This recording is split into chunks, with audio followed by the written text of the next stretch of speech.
I was 18 years old when I got married.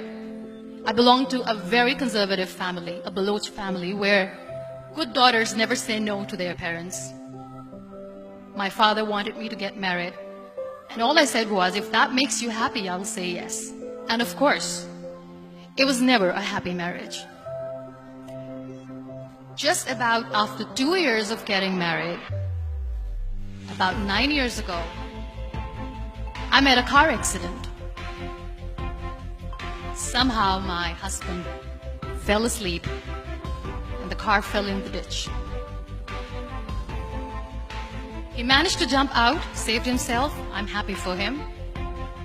But I stayed inside the car and I sustained a lot of injuries. The list is a bit long.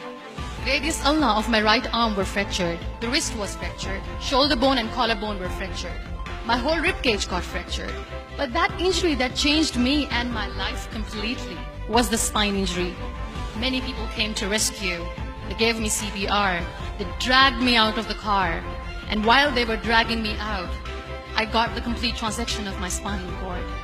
Those 2.5 months were dreadful.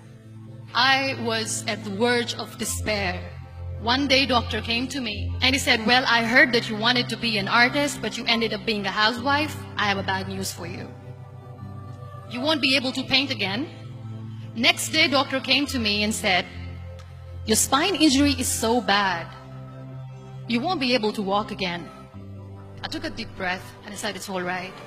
Next day, doctor came to me and said, because of your spine injury and the fixation that you have in your back, you won't be able to give birth to a child again. That day, I was devastated. I started to question my existence. Why am I even alive? So what kept me going was, one day I asked my brothers, I know I have a deformed hand, but I'm tired of looking at these white walls in the hospital and wearing these white scrubs. Bring me some colors, bring me some small canvas. I want to paint. So the very first painting I made was on my deathbed, where I painted for the very first time. What an amazing therapy it was. Without uttering a single word, I could paint my heart out. I could share my story. People used to come and say, what lovely painting. So much color. Nobody could see the grief in it. Only I could. And that day I decided that I'm going to live life for myself. I am not going to be that perfect person for someone. I am just going to take this moment and I will make it perfect for myself. That I'm going to fight my fears. So I wrote down one by one all those fears.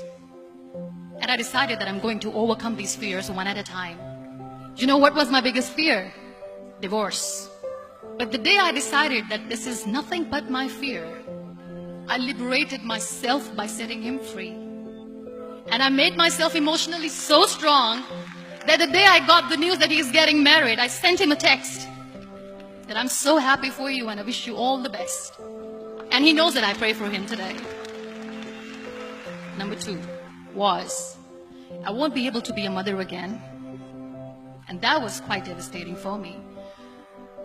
But then I realized there are so many children in the world, all they want is acceptance. So there is no point of crying, just go and adopt one. And that's what I did.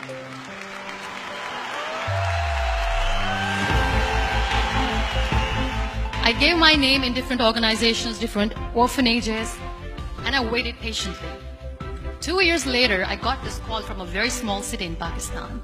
I got a call and they said, are you Muniba Mazari? There is a baby boy and would you like to adopt? I could literally feel the labor pain. I said, yes, yes, I am going to adopt him. I am coming to take him home. And that day, I was 2 days old and today he's 6. You know, when you end up being on the wheelchair, what's the most painful thing? People think that they will not be accepted by the people because we, in the world of perfect people, are imperfects. So I decided to appear more in public. I started to paint. I have done a lot of modeling campaigns. I decided that I'm going to join the national TV of Pakistan as an anchor person. I became the National Goodwill Ambassador for UN Women Pakistan, and now I speak for the rights of women, children. I was featured in BBC 100 Women for 2015. I'm one of Forbes 30 under 30 for 2016. So when you accept yourself the way you are, the world recognizes you. It all starts from within. We have this amazing fantasy about life. This is how things should work. This is my plan. It should go as per my plan. If that doesn't happen, we give up. I never wanted to be on the wheelchair. Never thought of being on the wheelchair. This life is a test and a trial, and tests are never supposed to be easy. So when you're expecting ease from life, and life gives you lemons, then you make the lemonade, and then do not blame life for that. It is okay to be scared.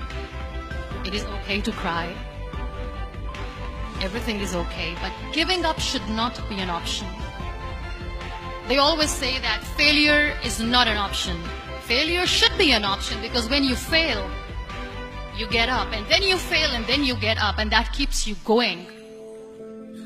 Embrace each and every breath that you are taking. Celebrate your life. Live it. Don't die before your death. Real happiness lies in gratitude. So be grateful, be alive, and live every moment.